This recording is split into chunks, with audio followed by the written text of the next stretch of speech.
Before the team from Japan holds its mock trial, I would like to introduce the members of the panel. Playing the presiding judge is Chief Judge of the Intellectual Property High Court, Hibiku Shimizu. Playing the associate judges are Hiroyuki Motoyoshi, who is a judge of the Intellectual Property High Court, and Judge of the Intellectual Property High Court, Eri Kikuchi.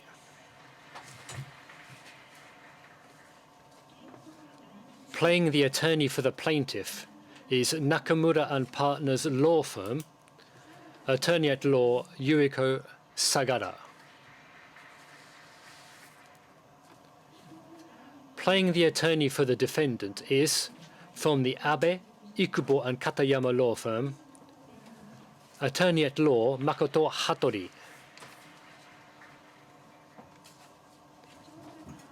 Playing the role of a judicial research official is, from the Intellectual Property High Court, Kenshi Takenaka.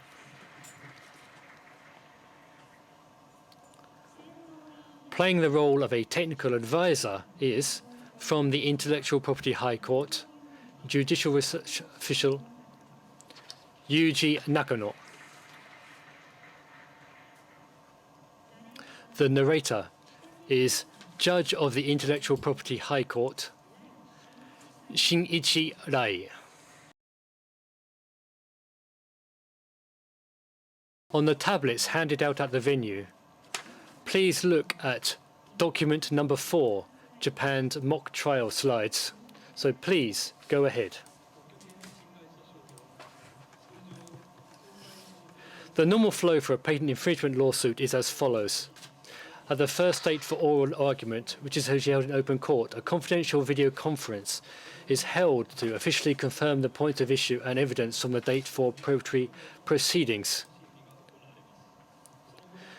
Subsequently, the process returns to the dates for oral argument and the procedures are carried out until the rendering of judgment. In this case, on the date for preparatory proceedings, the defendant disputed whether the defendant's product infringed the patent right and argued that there were grounds for invalidating the product due to obviousness. At the same time, separate the court proceedings, the defendant requested an appeal for the invalidation of the patent on the grounds that the patent is invalid, based on a shared first prior art invention. However, the court did not stop the infringement lawsuit and proceedings continued. Note that in tomorrow's appeal for the invalidation of a patent hosted by the Japan Patent Office, the applicable patent right is the same as today.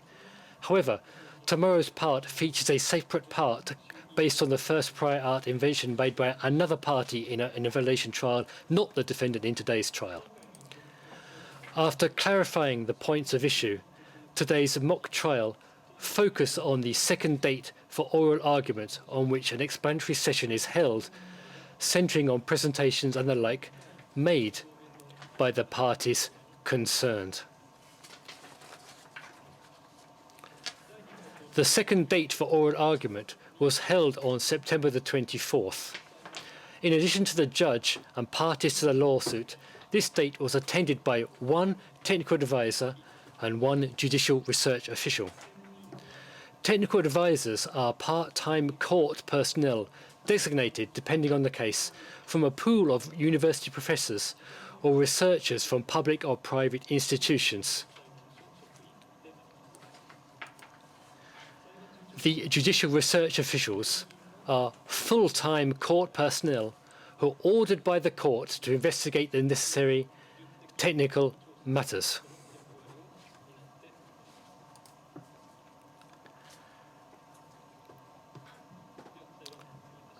So I'd like to ask the judge to step forward. So now let us begin the explanatory session. After clarifying the points at issue, the dispute in this case is as follows. First, whether the defendant's product falls within the technical scope of the invention. More specifically, this means whether the through hole of the defendant's product falls under the through hole of the invention. Second, whether patent is invalid because the invention could have easily been invented based on the first prior art invention.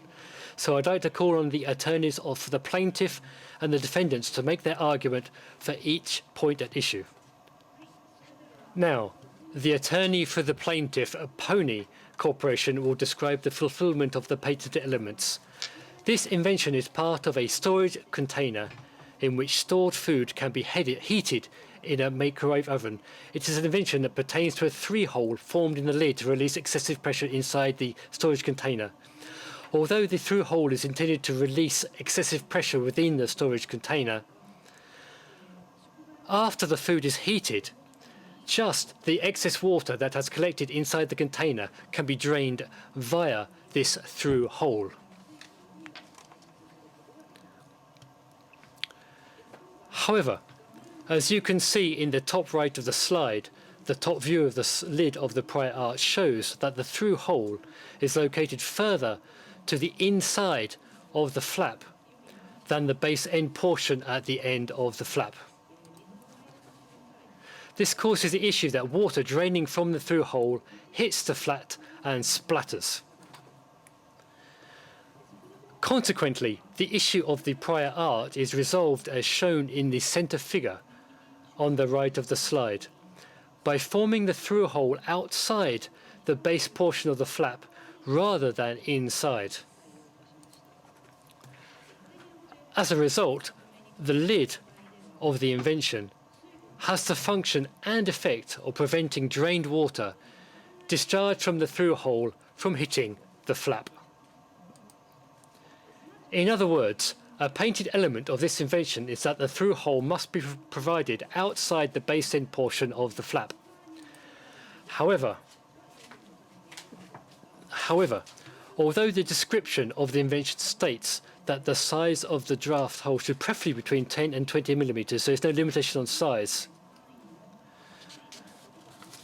However, this is not limited to that size in the claims.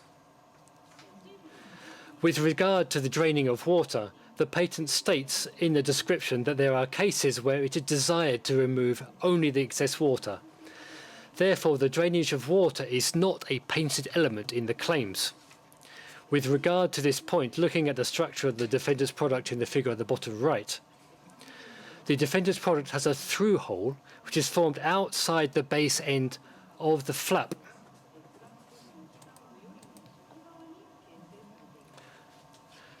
Therefore, the defendant's product fulfills all the elements of the invention.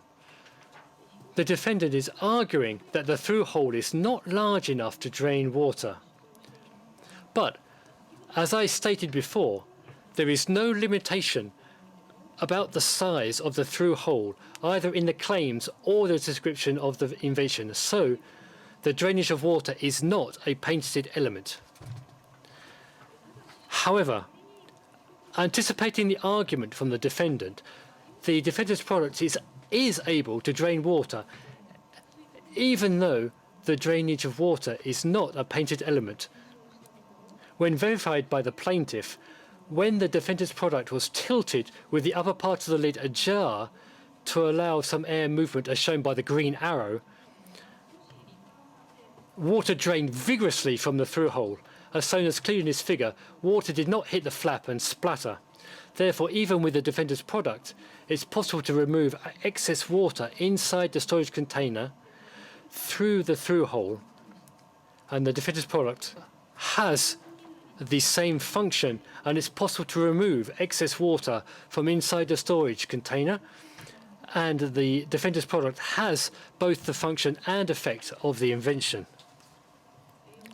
Therefore, even if water can be drained through the through hole in accordance with the argument made by the defendant, it is clear that the defendant's product fulfills the patent elements of the invention, since it has a through hole that can drain water. And this is clear. This concludes our argument about the fulfillment of the patented elements. Then, Next, the attorney for the defendant donkey will explain the ground for why the defendant's product does not fulfill the presented elements of the invention. According to Article 17, Paragraph 2 of the Patent Act, the significance of the terminology described in the scope of claims must be interpreted in consideration of the description and drawings. Therefore, the patented invention is a means that resolves the issue and is awarded exclusive right since it achieves a certain effect. Accordingly, to understand the detail of the invention described in the scope of the claims covering the assignment of the exclusive rights, it is necessary to consider the issue that the invention is aiming to resolve and the effect of the invention. According to the description, the issue that the invention is aiming to resolve is as follows. When the prior art is tilted to drain water through the hole as shown in Figure 8, the flap was located below the through hole, so the water drained from the through hole hit the flap and splatters. Therefore, the invention adopts a structure wherein the through hole is formed outside the base and portion of the flap in the view of the reader as a means for solving the problem as shown in Figure 4 at the bottom right of the slide. This has an effect that can provide a lid that can prevent water discharge from the through hole from hitting the flap.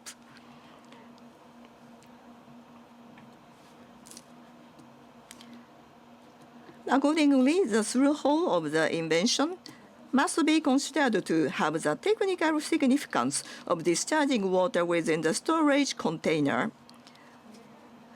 At the same time, the description does not contain any explanation that allows another interpretation.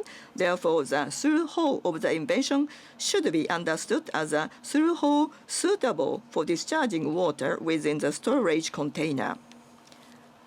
The correctness of the relevant claim construction can also be backed by the list of the support requirement specified in Article 36, Paragraph 1 of the Patent Act. To counter this argument, the through hole of the defendant's product is too small and not suitable for discharging water within a storage container. Therefore, as shown in the figure at the bottom right of the slide, the through hole of the defendant product is intended to release excessive pressure within the storage container due to heating in the microwave oven and is not designed to discharge water within the storage container. More specifically, the through hole of the defendant's product is circular and only 3 mm in diameter since it is designed to suppress pressure increases in the storage container and is therefore too small to discharge water from the storage container. In actual fact, when the water draining capability of the defendant product was tested by a third-party organization, it had found that it took 60 seconds or more to discharge 100 cc of water. Thus, the defendant product does not have the through hole referred to in patented element B and D 2F of the invention and therefore does not fall within the technical scope of the invention. This concludes our argument about the fulfillment of a patented element. So the attorney for the plaintiff, Pony, will explain there are no grounds for invalidating the patent due to obviousness. There is no dispute about these two differences between the invention and the first prior art invention. With regard to different one, I will explain in a moment. There are no dispute about the two differences. First of all, the details about difference one. The container, according to the first prior art invention, is described in Claim 008 as a container made of plastic with a heat-resistant temperature with a temperature range of -40 to 100 degrees C. It's a plastic container with this temperature range. Although a container made from this material is suitable for freezing food and defrosting in a microwave oven, it is not suitable for heating stored food in a microwave oven. When this invention states that it is a storage container capable of being heated in a microwave oven, this means that it is a different technical field to the first prior art invention that covers a container suitable for freezing food and defrosting, and is not a storage container capable of being heated in a microwave oven. Thus, it is not easy to conceive of this invention from the first prior art invention. Next, I will explain more about difference 2. This invention assumes that the through hole will be opened and closed manually and requires a flap with a protrusion that blocks the hole. In addition, in its natural condition, the protrusion must be spaced apart from the hole when open. In contrast, the first prior art invention assumes that the through hole is opened and closed using a vacuum pump, and that the flap functions as a non-return valve that prevents air flowing back into the storage container from through the through hole. Since the flap is a sealed surface without a protrusion, as shown in the figure on the center left of the slide, the natural condition of the flap is closed and the sealed surface is in contact with the area around the through hole. Based on this state, when air is suctioned from inside the storage container by a vacuum pump, the pressure difference pushed the flap downward and the through hole is automatically closed. The defendant is arguing that the provision of a protrusion on the flap is nothing but a matter of design. However, to ensure that the flap in the first prior art invention functions as a non-return valve assuming opening and closing using a vacuum pump, a sealed surface without a protrusion would be necessary. Therefore, the provision of a protrusion is not a matter of design.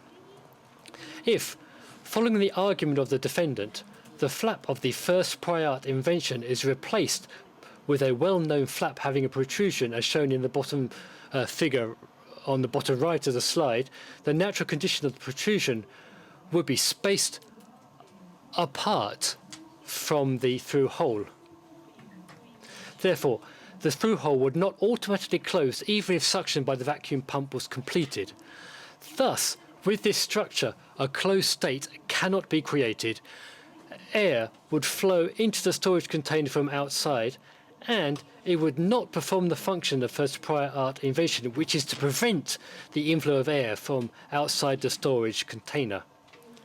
Accordingly, replacing the flap of the first prior art invention with the well-known flap, which has a protrusion, would actually be teaching away, and the well-known art cannot be combined with the first prior art invention.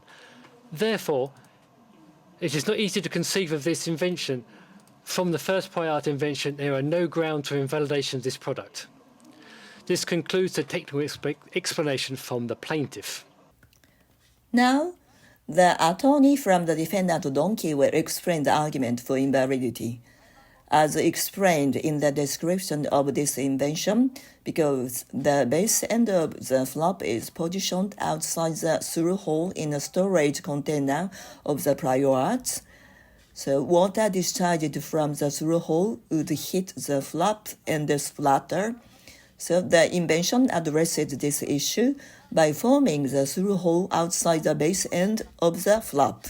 You can see this structure in the figure at the bottom right of the slide. Now, please look at the first prior art invention at the bottom left of the slide. The first prior art invention discloses the structure that the invention employs to solve the problem, namely a through hole formed outside the base end portion of the flap.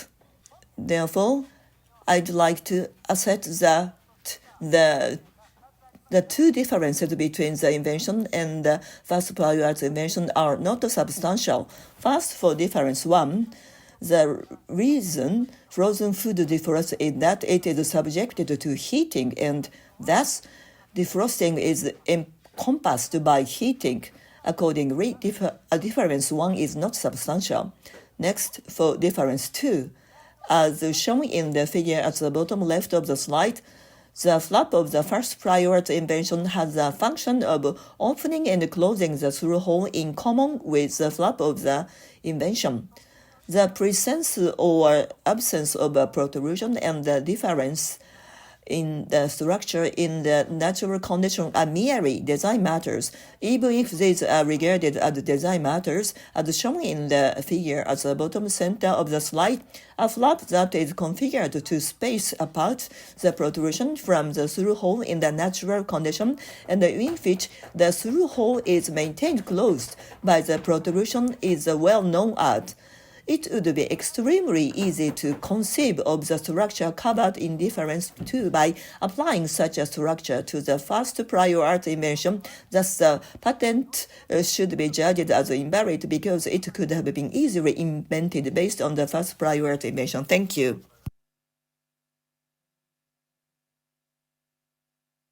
Thank you. Let's move on to the Q&A section. Please go ahead, Technical Advisor Nakano. I have questions for the attorney for the plaintiff. What is the size of the hole in the plaintiff's products sold using this invention? In addition to products having a hole with a diameter of between 10 and 20 millimeters, as explained in the description, some products have a smaller hole of approximately 5 millimeters from the perspective of appearance. The size of the hole does not hamper water damage. According to the experimental results in evidence 5, it takes the defendant's products around 60 seconds to drain water with the lid closed. How should we interpret those results? We have no reason to deny those results, but I think that is significant from the perspective of the positioning of the flap that prevents water being drained from contacting it and splattering. Next, I have questions for the attorney for the defendant. Does the defendant also sell vacuum-type food storage products similar to the prior art invention? Yes, we do. When you manufacture vacuum storage products, how many steps does it take compared to the defendant's product? The structure is complex, so there would be a higher number of manufacturing processes.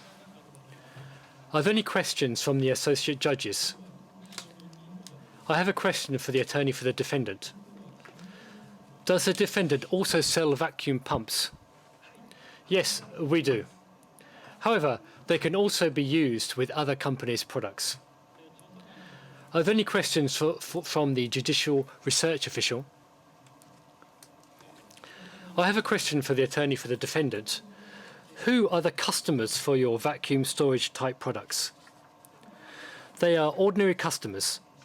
The price of vacuum storage products is quite high, so the customer base would be people with a stronger interest in this type of product than the customers of the defendant's products.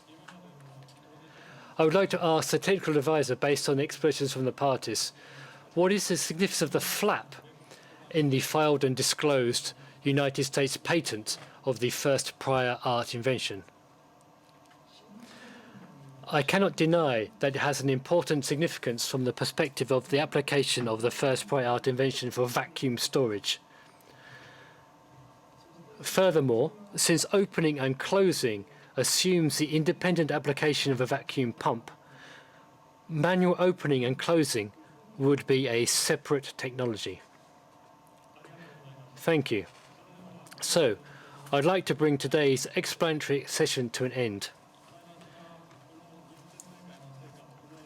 So, based on these discussions, I'd like to present the conclusion. And the conclusion will be presented on October the 24th, which is today in this symposium. And in this patent infringement lawsuit, we have heard arguments of fulfillment and invalidity. We will now move on to expression of the court's view in a two-stage set of proceedings. The claim for damages will be heard if the court states that the patent right infringement has occurred. Today is the day in which the court's view will be expressed. So, which conclusions have been reached by the court? We will hear the conclusions straight from the judge. So I will state the conclusions of the court. First, whether the defendant's product falls within the technical scope of the invention. The conclusion as follows. The defendant's product falls within the technical scope of the invention.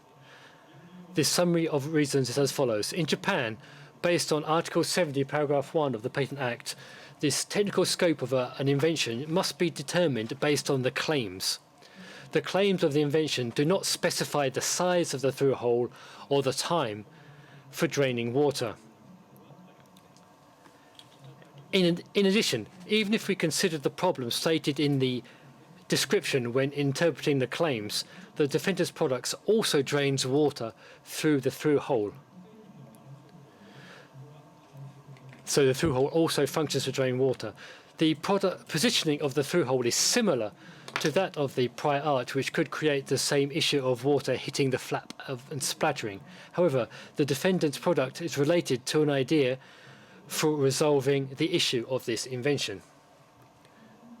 So second, should the patent to the invention be invalidated due to obviousness? The conclusion is that the patent to the invention should not be invalidated due to obviousness. The reason is as follows. Regarding difference 1, the defrosting of the first prior art invention is a form of heating of the invention. Therefore, difference 1 cannot be said to be a substantial difference. However, regarding difference 2, the flap of the first prior art invention also uses a pressure difference between inside and outside the storage container to realize vacuum storage. The flap of the invention that has a protrusion differs in terms of the problem, function, and effect. There is no motivation to adopt a well-known technology. In addition, replacing the flap of the first prior art invention with that of the invention would result in a loss of vacuum storage capability, which is teaching away. So on these grounds, the defendant's product is judged to infringe its patent right. The claims for sales injunction and destruction on the defendant's products are granted. Arguments will continue about the claims for damages. These proceedings concluded with the expression of the court's view. Once the arguments for damages have been heard, a summarized judgment will be handed over. So this ends the mock trial. Thank you for listening.